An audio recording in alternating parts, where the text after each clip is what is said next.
Hillary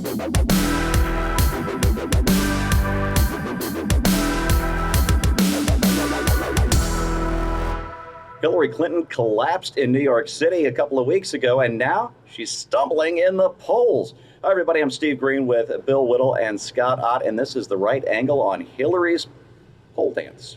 Sorry, Bill, I had to steal that from you because I've got nothing else. I'm reporting live from Florida this week, so I'm working completely without a net. What you see is what you get, including all the traffic noise behind the very nice condo, because if I took the pool side, well, then my wife and kids couldn't get back in the condo, and that's that. Anyway, looking at a broad swath of polls over the last week, actually they run from about September 7th to September 15th, Hillary Clinton is falling and Donald Trump is rising in every single battleground state. I'm going to get to those details in just a minute. But, you know, Bill, I guess it was about 6 weeks ago I did one of these sort of wargaming the Electoral College things. Mm-hmm.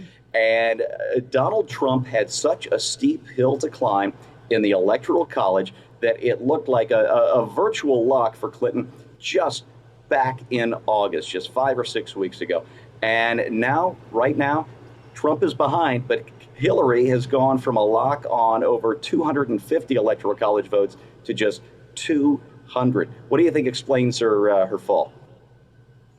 Well, before we get to that, just briefly, I looked at the same kind of thing about 3 weeks ago with these, these electoral college maps and so on. And 3 weeks ago, if Donald Trump won every single battleground state, he still doesn't get to the White House. Yeah, it was about 268, 269. That's right. He had to grab states from Hillary's either likely or very likely column. And once I saw that, I thought, man, this is just I don't know any way this could happen. But yes, there's been a sea change, needless to say. And obviously it's got to do with Hillary's illness. And the only thing I want to say about the illness, Steve, is this. On some level, this is the only time that Hillary Clinton has actually been caught lying on camera. I mean, she lied on camera about the email thing all the way through, but the rebuttal to her lie came much later and with a different camera and different audience, different everything. So Hillary says there were no no government emails on my server. A year later, somebody else says there were. So you don't just sit up like this. But when Hillary Clinton tells you that she's fine, maybe just a little bit of an allergy, and you see the footage of her head bobs, the weird head motion, and the balloon surprise at the DNC, and then this famous video of her basically collapsing at the World Trade Center that morning, it basically gives you a sense that, well, who are you going to believe, the Clinton campaign or your own lying eyes? Well, Bill, let me throw this at you. The polls I'm referencing are the averages on Real Clear Politics of most of the battleground states. And those polls were published, I should say, from September 7th through September 15, which means even the most recent polls only caught maybe a day or two of public sentiment after Hillary Clinton's collapse in New York City. So that can't account for it. What do you think else is going on here? Yes, and something else happens too, Steve, and that is that there is, in fact, anybody who's ever watched football knows that there's such a thing as momentum, that a team that is way down, that suddenly scores, then scores again, has suddenly fired up and has the belief that they can win this. And conversely, and most importantly in Hillary's case, the team that was just sailing to victory now is in full panic mode. They play very carefully, when in the first half they weren't playing carefully at all. Now they're playing prevent defense, and I've seen many times when the game is switched like that. You can feel it. There is a sense all around the news media that people are saying Trump can possibly win this. That wasn't even discussed before. And conversely, the Clinton camp is terrified, and they're starting to look for, they're always talking about backups, and I've already seen headlines saying, oh, it should have been Bernie or it should have been Elizabeth Warren. These are signs of people that are in a stone-cold panic. And you're right, this latest poll didn't reflect that. And Steve, I don't think we're finished with Hillary Clinton's illness episodes on camera. I don't think we're finished at all. I think she's going to get worse and worse and worse. Are we looking at 3 debates actually happening here? What do you think?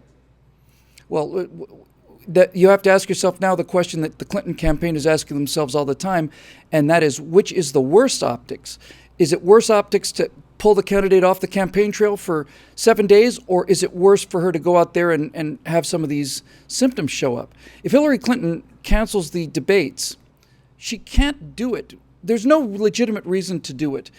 If she says it's her health, then not just Donald Trump, but every American has a right to say, well, if you can't handle an hour-long debate with somebody who's, of an American at very least, we're not convinced that you can handle 15 hours of stress or 30 hours of stress or something like this if there's a Cuban Missile Crisis or something. All right, Scott, Bill made a great point about momentum and the public perception and how that changes. There was a piece just Monday or Tuesday of this week in Huffington Post, of all places, which was a pre-post mortem on the Clinton campaign. It was a list of, I think, 7 or 8 different reasons, not why Hillary is going to lose, but the 6 or 7 or 8 reasons that the left is going to use should Hillary lose. This isn't the kind of thing you see in a winning campaign, is it? Yeah, I guess you got to be ready for that kind of stuff. I mean, it's funny because if you're a confident candidate, you don't even write out your concession speech. And in this case, it got a lot of Hillary supporters who are writing out the explanation, the talking points that they're going to have to use the next day on MSNBC, which I think by that point will be up for auction. It's so weird from any normal perspective, because if something like this had happened to you or me, and let's say we were a 68-year-old woman, all 3 of us together at once, and No. and something like this had happened to us. Sounds like a sitcom. That's right. Bosom buddies. So if something like that happened to me, I'd be going, did you see that video? I went down like a meat sack. I mean, I'm so glad that those people were around me to catch me. I don't know what was wrong with me. The doctor says it's pneumonia, but man, that was bad. Like you would comment on it that way. It's a startling thing, and you've got to be human about it. But to try to make it sound like, well, everything was fine when you saw me go down like a meat sack, that's normally how I step off a curb. I do that every time. Bill, you want to throw something in there?